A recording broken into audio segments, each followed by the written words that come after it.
पेट में गैस की वजह से है बहुत परेशान।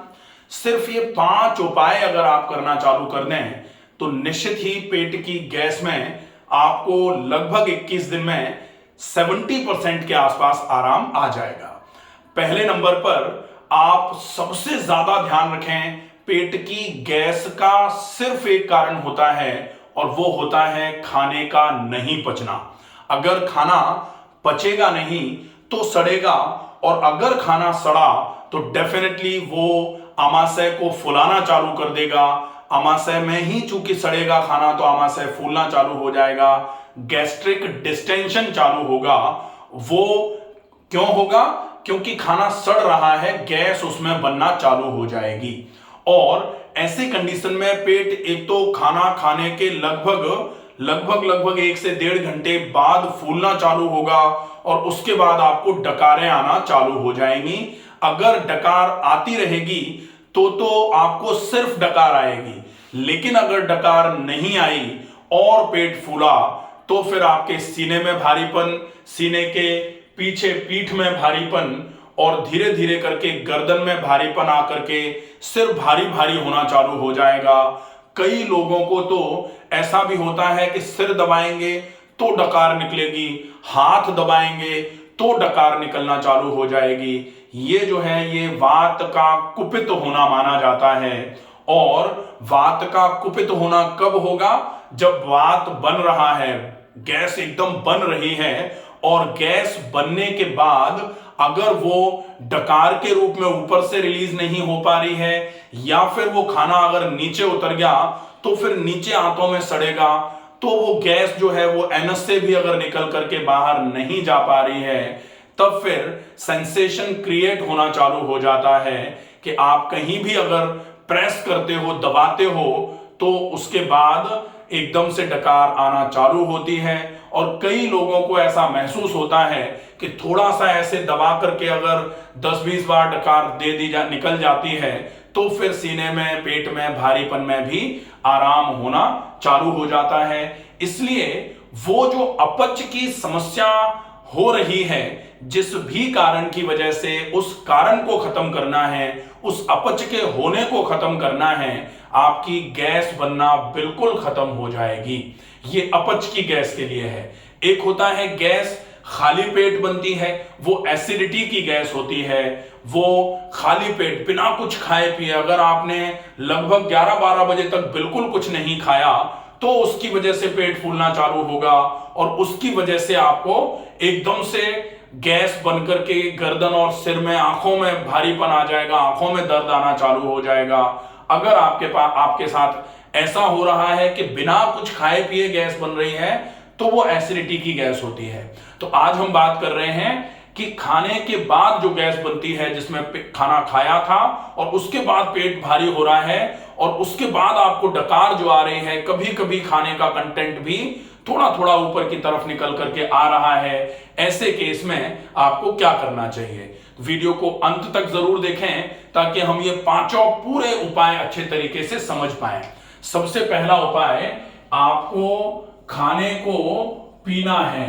खाने को पिए मतलब जो भी आप खा रहे हैं उस खाने को इतना चबाकर खाएं, इतना चबाएं कि वो मुंह में ही बिल्कुल लिक्विड में कन्वर्ट हो जाए। दांत ईश्वर ने मुंह में लगाए हैं और अगर मुंह में लगाए हैं तो कहा भी जाता है जाका काम उसी को साजे, दूजा करे तो डंका बाजे। तो दांतों का काम अगर दांतों से ही लिया जाएगा तो दांत अपना काम अच्छे तरीके से कर सकते हैं। लेकिन अगर हम ही दांतों से काम उनका नहीं लेंगे, हमने दांतों से चबाया ही नहीं अच्छे तरीके से और खाने को अंदर धकेल दिया, तो फिर आमाशय जो है वो दांतों का काम नहीं कर पाएगा। अब दांतों का काम दांतों से पूरा लिया नहीं गया, अब खाना आमाशय में भर दिया गया, तो फिर आमाशय दांतों का काम करने की कोशिश करेगा लेकिन कर नहीं पाएगा। तो फिर आमाशय में धीरे धीरे करके गड़बड़ियां आना चालू हो जाएंगी और यहीं से गैस बनने की शुरुआत होना चालू हो जाती है। इसलिए पहला इलाज गैस ना बने, इसके लिए जो आपको करना है वो है, जब भी आप कुछ भी सॉलिड मुंह में डालेंगे उसको बहुत ज्यादा चबा करके खाना है, पहला। अब है दूसरा कि आप कोशिश करो ऐसा खाया जाए जो सुपाच्य हो, जल्दी पच जाने वाला खाना। अगर हम जल्दी पच जाने वाला खाना खाएंगे तो डेफिनेटली धीरे धीरे करके जो भी हमने खाया है वो आराम से चबा करके तो खाया ही, लेकिन जल्दी पच जाने वाला खाया है तो वो जल्दी से पचेगा। आमाशय में अगर आमाशय के रस जो है वो पूरे तरीके से उस खाने के साथ मिल जाएंगे, फिर वो खाना अगर आंत में उतरेगा तो आंत में से अब्जॉर्ब भी होगा, तो गैस भी नहीं बनेगी, प्लस कमजोरी भी नहीं आएगी, और पेट भी एक बार में साफ होना चालू हो जाएगा। आंतों में भारीपन नहीं रहेगा, नाभि के आसपास आपको दर्द नहीं रहेगा। तो ये चीज दो हो गई, एक तो खाने को बहुत चबा के खाना, दूसरा सुपाच्य खाना। सुपाच्य का मतलब जल्दी पच जाने वाला, मतलब उबली हुई सब्जियां जिसमें मिर्च मसाले का उपयोग ज्यादा नहीं किया गया हो।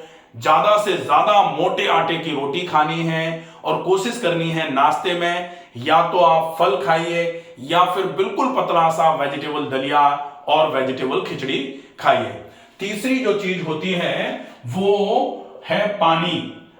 पानी का उपयोग आपको ज्यादा से ज्यादा मात्रा में करना है और पानी को चाय की तरह पीना है।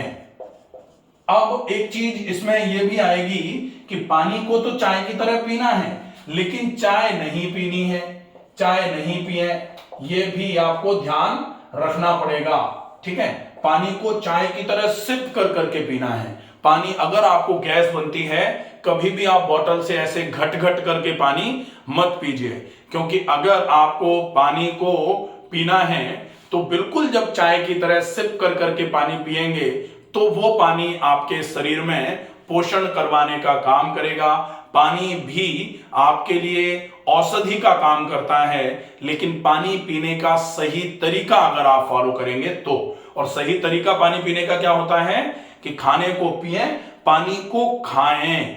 पानी को खाएं का मतलब है पानी को इस तरीके से पिए कि गले को यह आभास हो कि मुंह में कुछ रखा हुआ है, वो चबाया जा रहा है, सॉलिड है जो धीरे धीरे करके गले में नीचे उतरेगा। तब गले को ऐसा आभास होना चाहिए कि कुछ खाया गया है, पिया नहीं गया। हम क्या करते हैं, मुंह पूरा उघाड़ते हैं और सीधा पानी की धार गले में डाल देते हैं और गले से होते हुए वो सीधा नीचे की तरफ आहार नाल से होते हुए आमाशय में चला जाता है पानी। तो वो पानी पीना आपके लिए फायदेमंद नहीं है। पानी को बहुत धीरे धीरे करके चाय की तरह सिप कर करके पीना है, प्लस चाय नहीं पीनी है, इस चीज का भी विशेष ध्यान रखना है। आपको चाय के साथ में एक चीज और ध्यान रख लेनी चाहिए कि आप दूध और दूध से बनी लगभग सारी चीजों को अवॉइड करिए। आप दूध से बनी केवल छाछ का उपयोग कर सकते हैं, और वो भी बिल्कुल पतली करके। छाछ का उपयोग बिल्कुल पतला करके अगर करेंगे तो वो गैस निवारक बोला जाता है, बाजी कारक बोला जाता है। ये हो जाएगा आपका तीसरा। चौथा है शाम का जो खाना है, इस शाम के खाने को जिसको डिनर कहते हैं, इस डिनर को आप कैसे भी करके 7 बजे के पहले पहले कर लीजिए।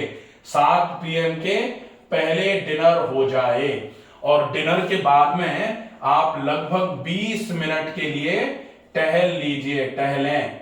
अगर 20 मिनट डिनर के बाद टहलते हैं तो फिर शाम का जो भोजन है वो आपका आसानी से पचेगा, और आप जब सोने वाले होंगे तो 7 बजे भोजन कर लिया है, 10 साढ़े 10 बजे सोते हैं, तो 10 साढ़े 10 बजे के पहले पहले आपका भोजन जो है वो आमाशय से आंत में उतरना चालू हो जाएगा, आपका आमाशय हल्का हो जाएगा।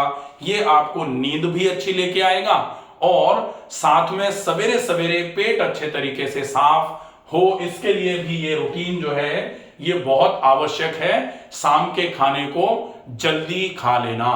इसके अलावा पेट में अगर गैस बनती है तो बहुत अच्छा उपचार एक होता है, और वो उपचार जो है वो है आप कैसे भी करके ठंडा कटी स्नान अगर आप कर सकते हैं तो ठंडे कटी स्नान का उपयोग करें 20 मिनट के लिए। ठंडा कटी स्नान कैसे होगा, एक टब लिया, उस टब में सादा पानी भर लिया, टेप वाटर जिसको बोला जाता है वो भर लिया, और उसमें आप बैठ गए। बैठे ऐसे कि पैर बाहर रहें, हाथ बाहर रहें, यहां का कटी का भाग जो है वो आपका अंदर रहेगा। कटी स्नान बाय डॉक्टर रमाकांत शर्मा, पूरा वीडियो एक बना रखा है मैंने, उसको आप देख सकते हैं कि कैसे कटी स्नान को करते हैं। उसमें पानी आपको सादा उपयोग में लेना है, तब फिर ये सादा पानी का कटी स्नान, जिसको न्यूट्रल हिप बाथ बोला जाता है, या फिर उस पानी में आप थोड़ा सा ठंडा पानी मिला सकते हैं तो वो आपके लिए कोल्ड हिप बाथ हो जाएगा, ठंडा कटी स्नान हो जाएगा।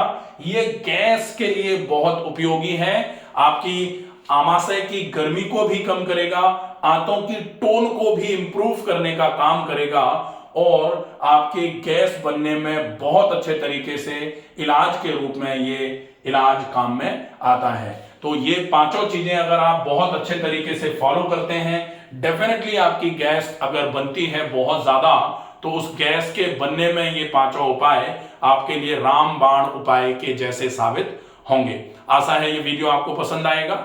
ज्यादा से ज्यादा लोगों तक इस वीडियो को शेयर करें। स्वस्थ रहिए, सुरक्षित रहिए। धन्यवाद।